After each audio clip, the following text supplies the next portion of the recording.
and water safety, your analysis is only as good as your sample.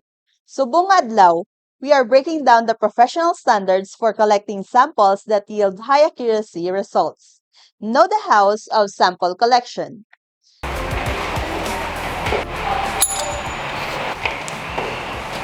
Hi sir, good Ma'am, good morning. Yes, ma'am. Kapag-test kami tani sir sang tubig namon kag food products. Oo. Need obrahon. Para magpa-test ng inyo produkto, antes magpasa sang sample, dapat makig-angot anay sa laboratory para ma-evaluate ang kinahanglan nga testing sang sample. Diri sa DOST Western Visayas Regional Standards and Testing Laboratory, ang receiving officer maset sang schedule kung saan o pwede mas-submit sang inyo sample.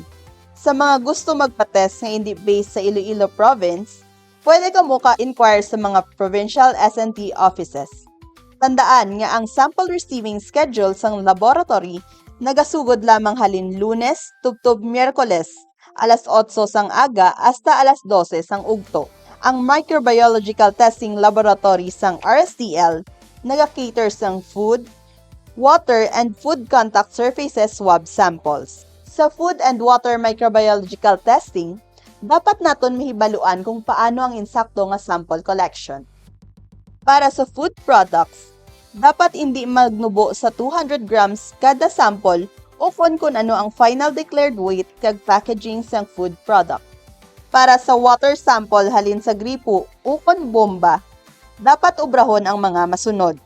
Una, maghinaw sang kamot gamit ang habon o kung isanitize gamit ang alcohol. Magkuha sang sterile nga suludlan halin sa DOST Western Visayas RSTL. Tinluan ang gripo gamit sang matinlo nga tela o kon algodon nga may tubig nga ginsamuan sang bleach. Patuburon ang gripo kag pabayaan nga mag-agas ang tubig sa sulod sang 2 tubtob 3 ka minuto. Dapat sterilize ang baba sang gripo sa sulod sang 1 ka minuto. Patuburon liwat ang gripo kag paagason ang tubig sa sulod sang 2 tubtob 3 ka minuto. Buksan ang sterile bottle kag saluron ang water sample. Tandaan nga dapat may bilin nga hangin sa sulod sang sterile bottle kag hindi mapuno sang tubig. Tandaan man nga hindi dapat pakayaon o kon itungtong ang bottle cap samtang nagasalot. Akluban sang sterile bottle kag ibutang sa sulodlan nga may ice sa sulod o kon cooler. Importante nga hindi maglapaw sa 10 degrees Celsius ang temperature sang water sample. I-note ang time of collection kag gilayon nga isubmit sa laboratory sa sulod sang 4 ka oras. Decode the science behind laboratory testing.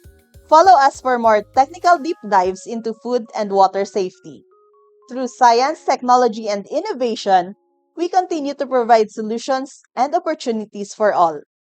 I'm Macy Amancio, and this is your Agham Advisory for today. Agad na gabay, agham ang tulay. See you in the next one!